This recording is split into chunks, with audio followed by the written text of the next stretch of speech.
Hi guys, welcome back to my channel. Today I'm going to show you guys how I make my signature chicken pulao. This is my go-to whenever we have like guests or anything. It's very easy to make. It doesn't require a lot of ingredients at all as long as you have like a stocked spice cabinet.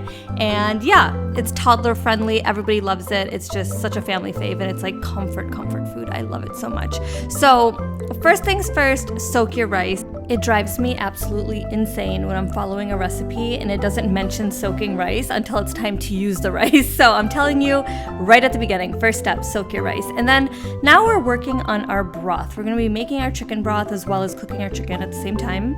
So first I add just a little bit of water to my pot to start warming it up, and then I add all my chicken, and then I just add some more water. I make sure it's just all covered. I don't like adding all of the water in the beginning because it could be just too much. So I just apply a little bit so the chicken doesn't stick or burn, and you start heating up your water at the same time. And then totally optional, I add a Maggi chicken cube. I just feel it adds like a lot more flavor, even though you're gonna get great flavor from the chicken and the bones anyway. You're gonna add a whole onion to your broth. You can just roughly chop it up. You don't even have to chop it as much as I did. Sometimes I just cut it in half or cut it in quarters. It's all gonna really like melt down into that broth anyway. So I'm adding 2 tablespoons of coriander seeds and then 2 tablespoons of black peppercorns. Then you're gonna add in 8 garlic cloves into the broth. I just take the shells off. Next up, 2 bay leaves, and then 1 medium cinnamon stick, then 2 black cardamoms, oh they smell so good, 5 green cardamoms, 1 star anise, I think that's how you say it, I'm not sure, and then I just added a little bit more water. I just want to make sure the water's pretty much covering all the meat and everything. And then I'm adding 4 teaspoons of salt, and just know that that Maggi cube does have salt in it, so if you're like a low sodium person, just adjust your salt a little bit. There is salt in that Maggi cube, but it's not overpowering or anything because there's so much going on. So once your broth reaches a boil, you're gonna turn it down to simmer and let it simmer for an hour. As you can see, mine's boiling, so I messed up, and that's why so much of my broth evaporated, but thank God I had enough left over to finish my dish. But you don't want that to happen. Make sure it's on simmer. I left it on like medium low by mistake. So I'm just straining my broth, and now we're gonna start putting everything together and our rice and everything. So you're gonna take a 1/4 cup of ghee and you're gonna fry 2 teaspoons of cumin seeds with 1 onion, which you're gonna slice up. And it's up to you how much you wanna caramelize or brown your onions. The darker your onions are, the darker your rice will be. So it's all about your preference.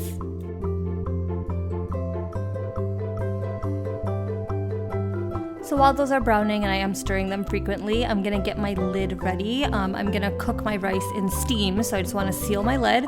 A lot of people use a rag or a towel. I've never tried that. I know a lot of people think foil is wasteful, but I always reuse the foil anyway. I don't throw it away. So anyway, just browning those onions, and now we're gonna start adding the meat back. So you're just gonna shake off any of the spices that are stuck to the rice. It's not a big deal if some of it goes over, but just try and shake off whatever you can.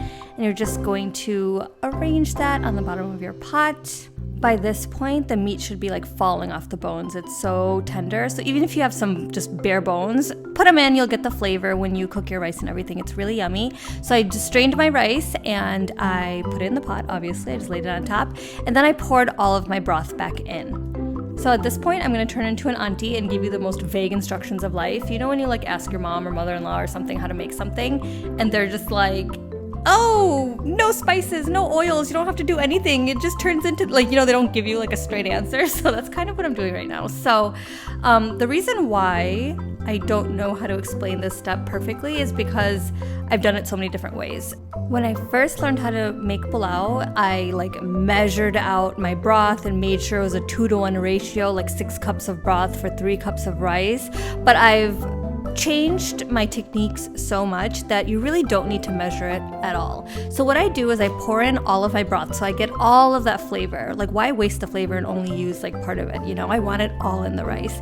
And so as you can see, like I pushed the rice down on the sides to see where the liquid is, and it's kind of a 1-to-1 ratio at this point. And you're gonna let this cook on your regular like medium high or high heat. You're gonna let it cook like this with no lid, and you're gonna let the liquid evaporate till about half.